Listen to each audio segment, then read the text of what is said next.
Ben ritrovati amici appassionati, un cordiale saluto da Claudio Costanzo che dal Nicola Buonanno dell'Annunziata è lieto di raccontarvi quanto accaduto nel recupero della prima giornata del campionato di allievi provinciali messinese. Lo Sporting Club Messina ospitava il Real Ritiro, padroni di casa reduci della prima vittoria stagionale, quella tra le mura amica per 4-3 sullo Sporting Barcellona. Ospiti del Real Ritiro invece dal cardiopatico 2-1 casalingo contro il Gescal, che gli ha permesso di salire a quota 7 punti in classifica grazie alla rete di Arena proprio allo scadere. Passando alle formazioni che si sono affrontate in campo, troviamo per lo Sporting Club La Sala, Romeo, Sarao, Ferraloro, Arena, Giappi, Nicoloso, Venuto, Crisostamo, Trischitta e Puglisi. Per il Real Ritiro Tavilla, Micali, Di Pietro, Rosano, Pugliafido, Ruggeri, Bucalo, Surace, Calabro, Leanza e Arena. Con l'ausilio delle immagini a cura di Giuseppe Aliquò siamo già al film della gara, che si apre con questo tentativo del numero 9 della formazione locale Crisostamo. Il suo diagonale però non crea grattacapi a Tavilla, e la formazione locale ad averne di più in questo inizio di gara. Qui Tavilla risulta reattivo e in due tempi fa sua la sfera, dopo il tentativo dalla distanza di Francesco Nicolosi, classe 2002. Risponde dall'altro lato il Real Ritiro con questo tentativo che porta la firma di Manuel Calabrò.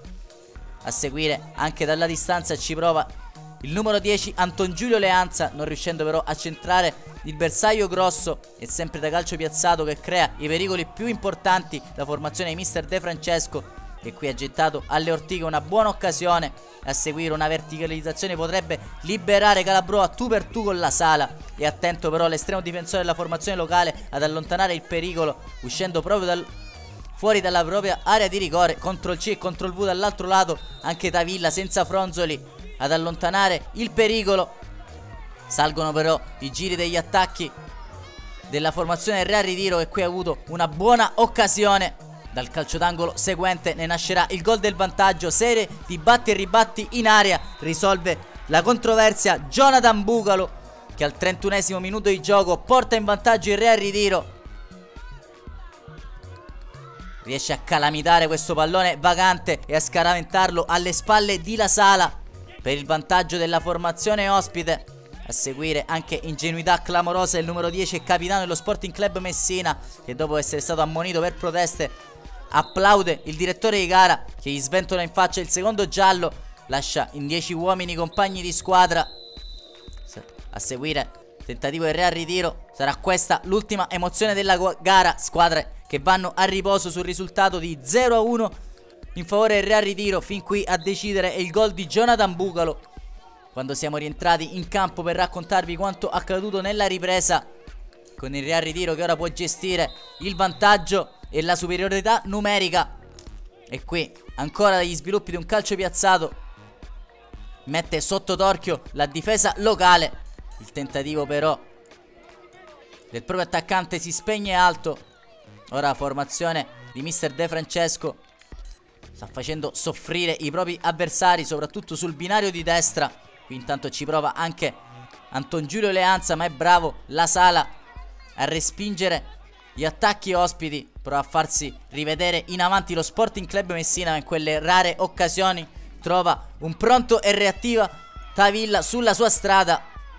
Qui però ha avuto una ghiotta occasione, se l'è divorata di fatto Andrea Giappi, quando arriva il primo cambio per mister De Francesco, che getta nella mischia il numero 13 Aristide Paladino, autore del gol del vantaggio contro il Gescal nella scorsa settimana.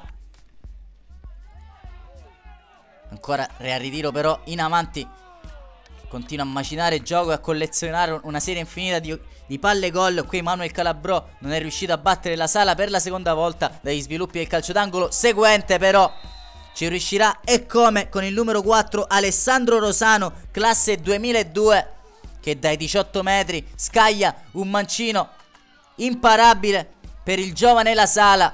Doppio vantaggio del Real Ritiro. Quando arriva il secondo cambio per mister De Francesco, che sostituisce Manuel Calabrò con Giuseppe Simone Arena. Non cambia nulla sullo scacchiere tattico dell'allenatore del presidente Tavilla. Prova a riaprire la gara lo Sporting Club Messina dall'altro lato, ma è il Real Ritiro che ha l'occasione di chiuderla. Qui non è stato lesto l'attaccante della formazione del Real Ritiro. A seguire c'è anche un gesto di fair play da segnalare, infatti viene assegnata un dubbio fallo a 2 dentro l'area, che però molto sportivamente i ragazzi del Real Ritiro calceranno volontariamente sul fondo. A seguire però una verticalizzazione che libera un attaccante del Real Ritiro, solo il palo a negargli la gioia del gol. Riesce poi ad alleggerire l'estremo difensore della formazione locale, quando l'ultimo cambio per mister De Francesco vede anche Fabio Rigoli in campo. Sporting Club che potrebbe riaprire la gara ancora da una mischia, però Tavilla fa gli straordinari rifugiandosi in corner e respingendo l'attacco del Parità, che da pochi metri ha calciato un invitante pallone. Al 75esimo però ci penserà Anton Giulio Leanza a mandare i titoli di coda sulla gara, grazie a questo mancino di grande potenza che batte per la terza volta la Sala. A seguire verrà anche sostituito il numero 10 mister De Francesco e farà spazio al compagno Marco Bernava. Sarà questa l'ultima emozione della gara. Finisce al Nicola Bonanno e l'Annunziata. Sporting Club Messina 0, Real Ritiro 3. Salgono a quota 10 punti i ragazzi di mister De Francesco, che ora potranno osservare un turno di riposo. Augurandosi una lieta visione a Claudio Costanzo, resta che ringraziarvi e darvi appuntamento al prossimo servizio.